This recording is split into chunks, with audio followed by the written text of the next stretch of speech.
Barely had I arrived when one of my men, left at Torzag, summoned me to follow him at once. In the back room of a dingy drinking hole, a mangy-looking dwarf is selling some treasures he's brought back from the Molten Kingdom. I've learned of him through one of my scouts, who in turn heard about him from travelers out of the western regions. The dwarf plans on going back to the fallen kingdom of his ancestors in a few days, and so he's eager to sell his stock by then. Quite frankly, he looks drunk and half mad, but that does not mean his wares are not valuable.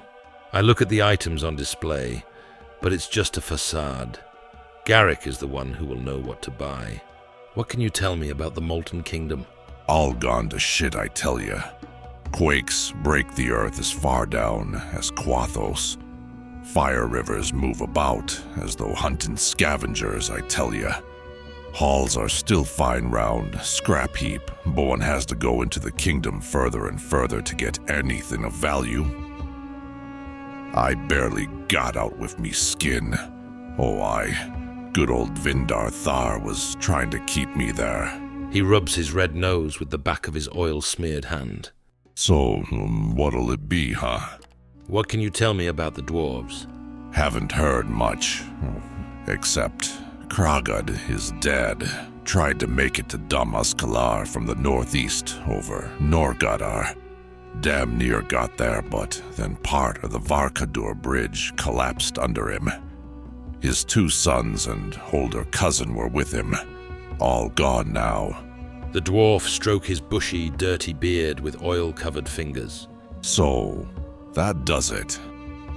No more attempts through Norgadar anytime soon. Name's Torin, by the way. Are ye interested in anything from me, wares perhaps? How much for this compass? Oh, this is a real treasure for travelers. For you, 70 brass. Don't play games with me. I don't give a damn. But this compass ain't worth that outrageous price unless you've got shit in your eyes. As the 2 dwarves haggle over the price in their own peculiar way, I glance quickly at the compass and can tell that it is in prime condition and works perfectly. The gadgets are little more than odd items with mechanical parts, but because they are rare and intriguing, they might be worth a fair amount of coins. The lamp has mechanical components, shutters to block its light, yet the nature of its light source is far beyond the scope of science and engineering. All right, fine. But it's because it's you. The compass is at you for 43 brass. Deal. Garrick saved me a considerable amount of money on this deal. I take the compass, along with 2 other items that had caught Garrick's interest. The savings I made allow me this extra expense. In addition, I also pick up the crystal lamp that has sparked my curiosity. I order my men to get ready while I sell my goods. I part ways with a few workers and order the preparation of the horses for various contracts that I will conclude tomorrow. With tonight's fight, I go to the infirmary to buy several medicinal plants. Are they ready and motivated? Yes, Vagrus. Everything should go well. Perfect. The Jhakra pack rushes into the arena as the gate opens, throwing dirty sand into the air while growling maliciously. Though it is clear they do not have an accepted leader among them, I am sure they could swarm and tear up careless prey in the blink of an eye.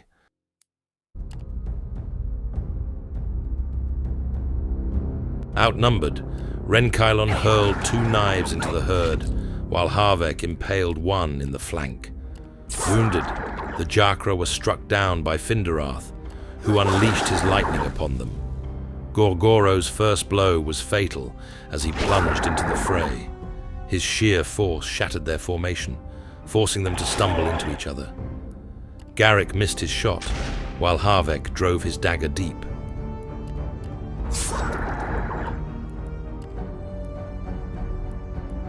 By drawing the attention of the 3 remaining Jhakra, Harvek and Gorgoro allowed Renkylan to strike, and Finderoth to chant, undisturbed.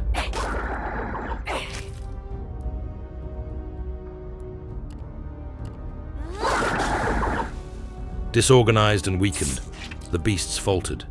Renkylan finished off another, immediately followed by an electric blast that echoed through the arena.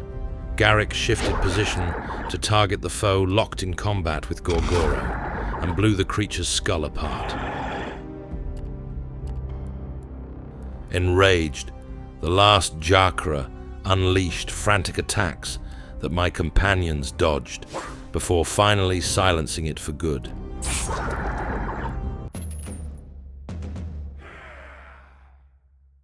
The crowd goes wild as the last of our opponents bites the dust. It was a fine battle, swift and with only minimal injuries. Tonight I'm buying the drinks for my men after such a victory.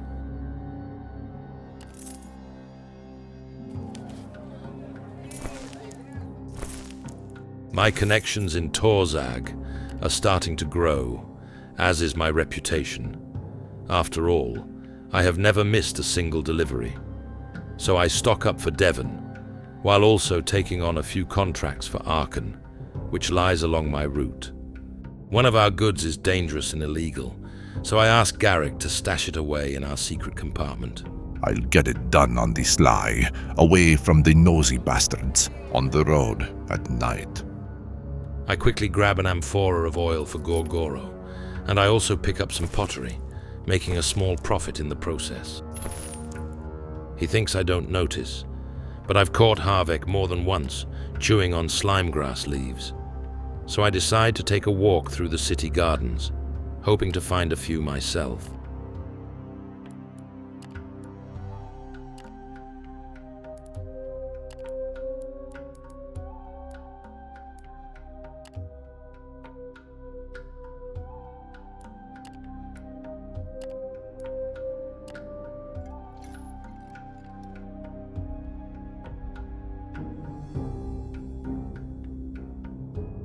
Tonight feels a little special.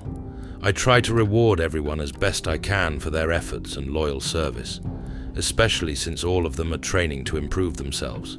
Gorgoro receives his oil, along with a trophy, Harvek, a dose of moon dust, and Garrick, the dwarven gadget I bought this morning.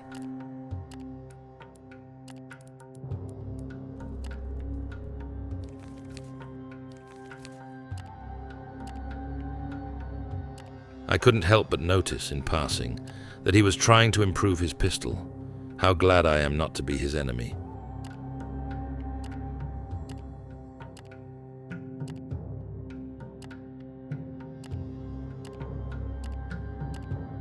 I noticed that Finderoth trains every evening to refine her magic, which is quite impressive in the middle of the night. It was upon seeing her efforts that I told her about the invention I had traded for a white crystal. She carefully studied the object in question and began running several tests. The next day, she assured me that she would be able to use it if necessary.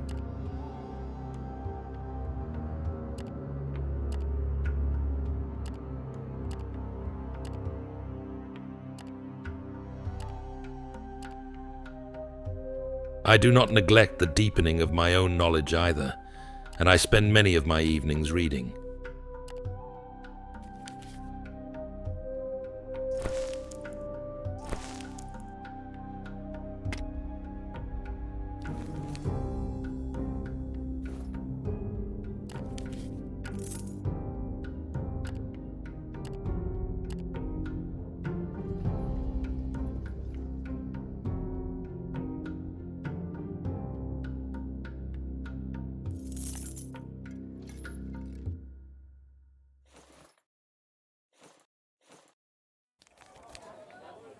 Splendid.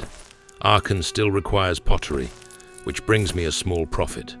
I also managed to secure one last contract for Devon and stock up on marble in order to make my beast of burden profitable.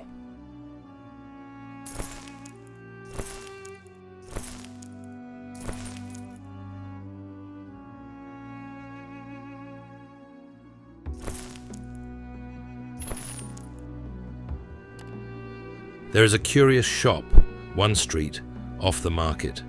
Beneath the shadow of its awning, a variety of strange sculptures, both small and large, stand on display. The statues depict various creatures, mostly sentient beings of the Riven realms. The only thing they have in common is that they all appear to be unfinished to some degree, and that their faces seem to express some kind of reverential longing. Or is that pain? From inside the shop, I hear the sound of hammering and chiseling.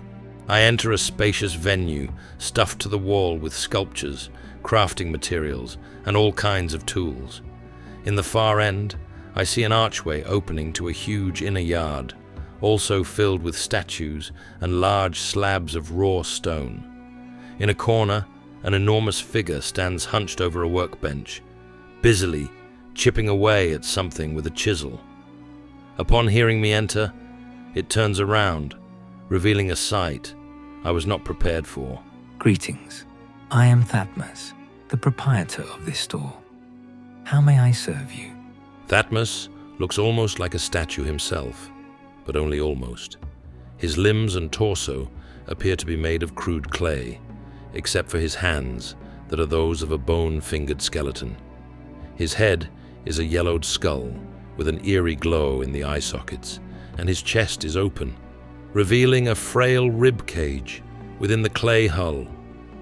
All in all, it looks like someone started to encase a human skeleton inside a constantly damp clay golem of sorts, but has not quite finished the job. Do you have something to sell? Of course. Everything you see around here is for sale. Take your time to browse at your leisure.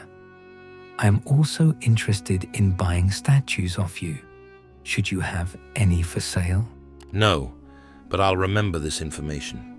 There are quite a few rarities, and even statues or carvings imbued with magic here.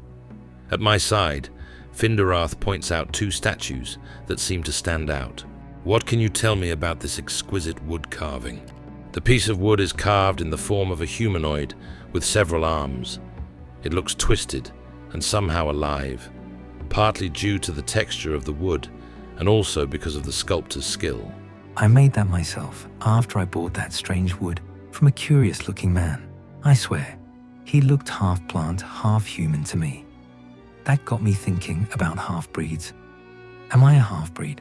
Half living, half dead, half clay, half bone? Mind me not, please. I tend to go off on a tangent.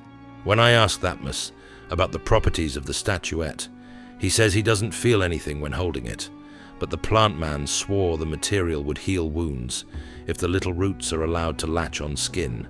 Not just a rumor, Vagrus. I sense a magical power in this. Interesting, I'll take it. I hope you are happy with your purchase. Now what can you tell me about the glowing crystal statuette on display? Oh, that. A woman came to visit this shop years ago. A woman from the heavens. Don't laugh. She was a realms walker. Someone who traveled the outer realms and other strange dimensions. This woman, this seeker and seller of artifacts, said she had found the crystal statue in a city called... Thatmas seems to concentrate for a few moments. Calidor. No, Selvaran. Selenon. Yes, Selenon. I know nothing about it, but whoever carved this statue was very, very good. It is true. Even an uninitiated eye can pick up the vastness of detail, the delicate form, and the clean technique. The idol appears to be a humanoid being with 2 pairs of wings on its back, one larger and one smaller pair. A white inner light glows from the relic. Unfortunately, I know little about its properties, except that it might require a true mage to access it. I notice that he fixes his gaze on Finderath as he speaks these last words. The price is quite high, but making my men stronger could mean the difference between life and death in the future. Who are you? As I said, my name is Thatmas, and as you can see, I am a sculptor. I assume you also couldn't help but notice that I am undead, at least for the time being. Undead? Indeed, undead. Or are you accustomed to talking skeletons? Of course, such a sight shouldn't come as a big surprise. A lot of the dead have gained sentience since the rise of the Triumvirate. I do not know how I came to be this way, nor who I was before, or how long I had been dead. All I know is that I awoke 13 years ago in the middle of the wasteland, trapped inside this frail body of brittle bones, remembering almost nothing from before, except my knack for sculpture. And your golem body? Well, as you can see, my clod isn't exactly what you could call enduring nor endearing. Given my apparent talent for sculpture, I set myself the task to create a more robust body made out of clay, imbued with magic. Alas, the work is rather tedious and expensive, thus I haven't finished it yet. I hope to finance my progress by selling my work. But then again, for that, I have to leave my hands skeletal for a while longer, as adapting to clay hands would certainly hinder my sculpting. And of course, after the crude shape of my whole body is done, there will remain a long list of enhancements to be completed. Building a body for yourself sounds interesting. How do you go about it? How very inquisitive. Alas, there are not many who seek conversation with a creature such as I, and that alone invites a polite answer. Well then, regard my shape. What do you see? Apart from the obvious, that his body is a reanimated skeleton, half covered in a statuesque outer clay shell. I do not know what to reply. As you can see, the clay is absolutely fresh. This is of utmost importance, for if it were to become dry, I would be unable to move and would become, in fact, quite vulnerable. But how do I achieve this effect? Do I bathe in spring water every hour or so? I certainly don't. He points to a small amphora at the far end of the shop. Therein lies the secret. A small piece of bewitched parchment, the kind often used in the process of creating and animating golems, on which there is written but a single word of power. That is what keeps my new, half-finished body from desiccating and crumbling. A neat process, don't you think? Really very interesting.